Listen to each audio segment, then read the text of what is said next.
maayad-ayad gid nga pagpang-abi-abi sa aton nga tanan. First, I would like to express my appreciation with this opportunity that you've given me to be part of this worship experience.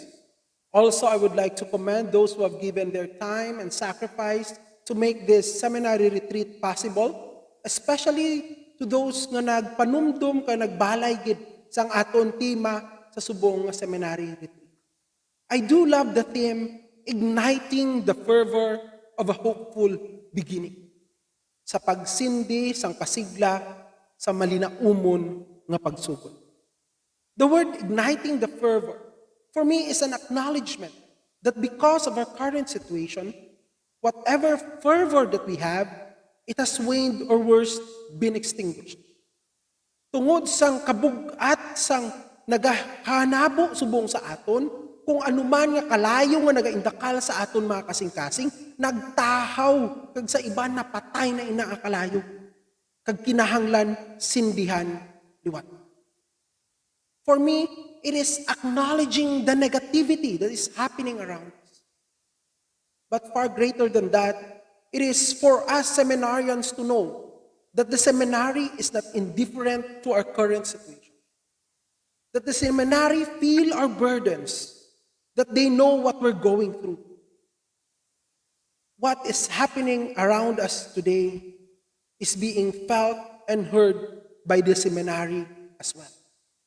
But what is more admirable with this theme is that though it acknowledges the negativity of our situation, it also embraces the future with positivity, igniting the fervor of a hopeful beginning. Hopeful beginning. And choosing Romans chapter 12, verse 11 to 12 further emboldens our cause for today. Romans chapter 12, 11 to 12 says, "Never be lacking in zeal, but keep your spiritual fervor, serving the Lord, be joyful in hope, patient in affliction, faithful in prayer." In Romans chapter 12, Paul declares the worship of God as becoming a living sacrifices for Him, giving up what we want in life, but rather learning how to serve what God wants in us. In Romans chapter 12, verse 9 to 21, it is a list of numerous brief bullet point commands. Taken together, they paint a picture of what a living sacrifice Christian life should look like. And bringing that into our theme today, it made me to ponder upon how the world has diminished the Christian fervor in us. Paano ginpaluya sa mga hintabo sa kalibutan ang kasigla sa aton mga tagipusoon sa pagpangalagad kag sa pagpangabuhi. How the difficulty engulfing us today is extinguishing whatever fire that's left in our hearts. Thus, this morning, I want us to have this call for self-evaluation. Amidst the isolation, restriction, and affliction that the pandemic has brought upon us, how's our outlook? Kamusta ang aton nga attitude, ang aton outlook towards the service of God? Romans chapter 12, verse 11 says, "Never be lacking in zeal, but keep your spiritual fervor serving the Lord." In some other translation, it is written, "Do not be slothful in zeal. Do not be lazy in zeal." And could be taken that Paul wants us to be pragmatic. Be eager and earnest and zealous to get things done in the service of God. Nga mangin mapisan kita sa pagpangalagad naton sa Diyos. Laziness is a great vice. Dako nga bisyo ang pagtinama. Kag ang pandemic nag-condition sa aton nga mangin matamad. Sa kamaturan, pila sa aton di ang nagbugtaw, nagsulod sa eskwela, waay ligo-ligo.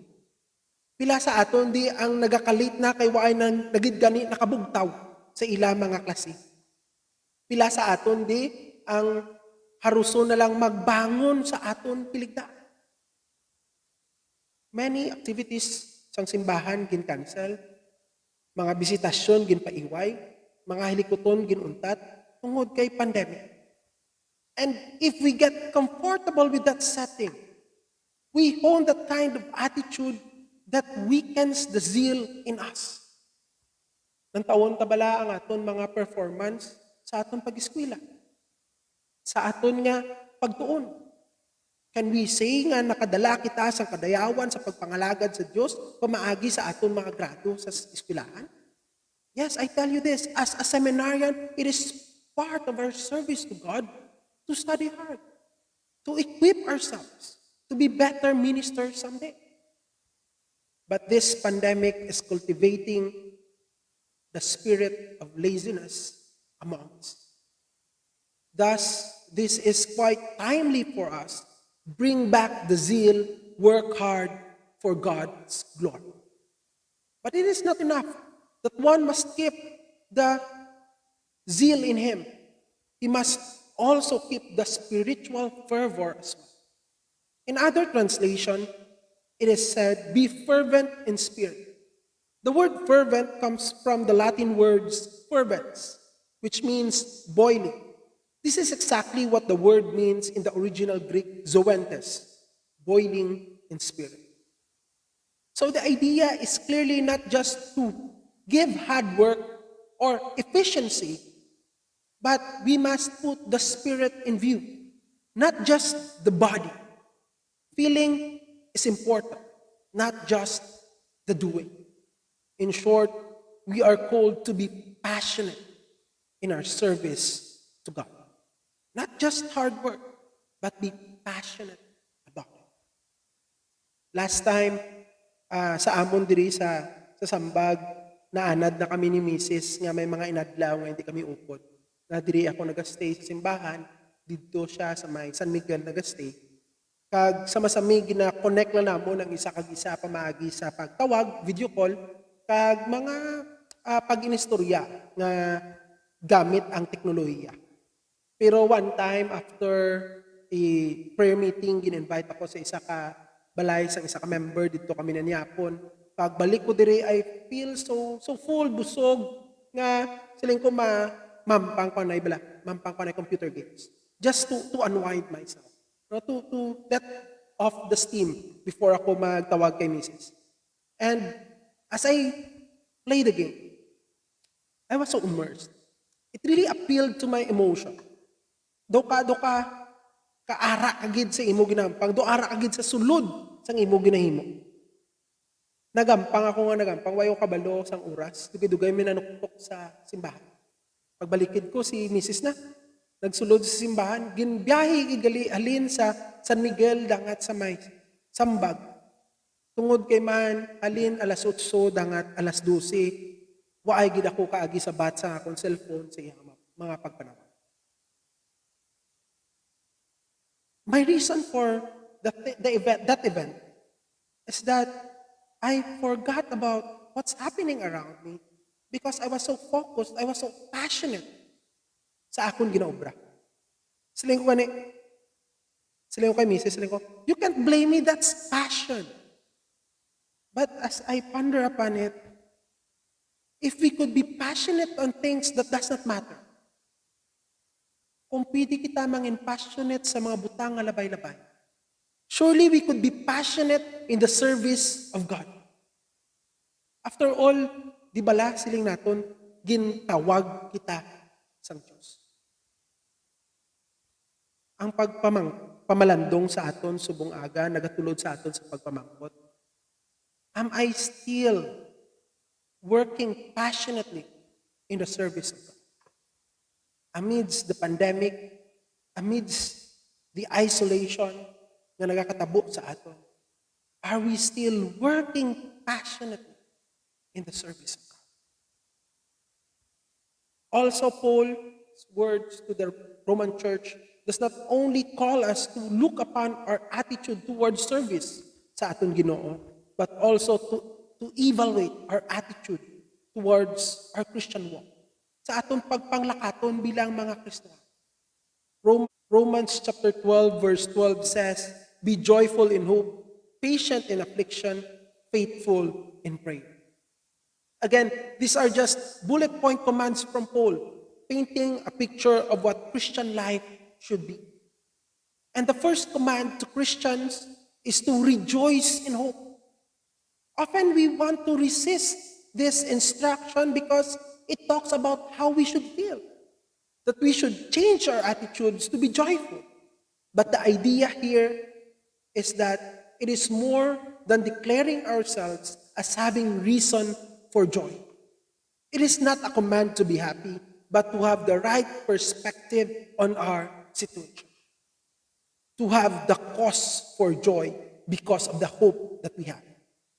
That amidst all the hardship, there will be a beautiful tomorrow waiting for all of us. Thus, the question is, do you find joy with that? Or let me rephrase that, are you still confident knowing that God holds your future? The second command, be patient in affliction.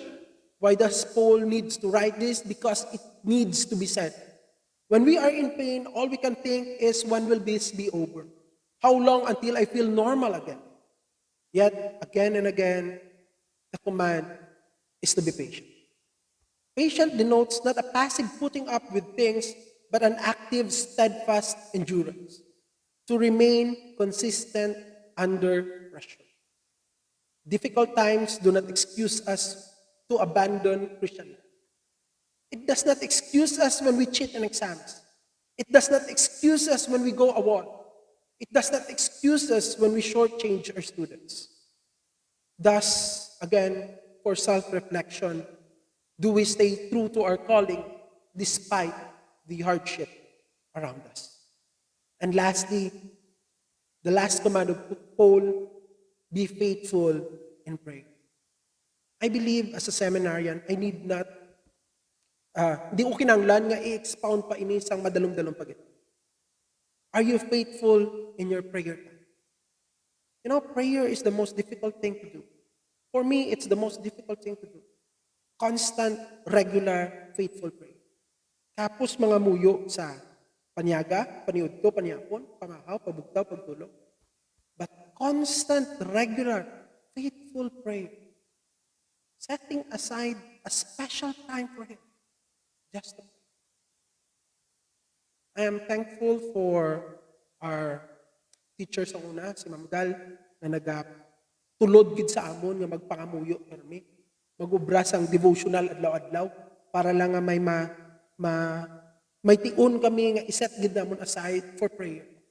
I know this pandemic has recreated what is the norm. But hopefully, in this time of pandemic, we could still boldly claim that we have steadfast, constant, regular, faithful time for prayer. Kamusta ang aton mga tion sa pagpangamuyo, mga biyan? Again, igniting the fervor of a hopeful beginning.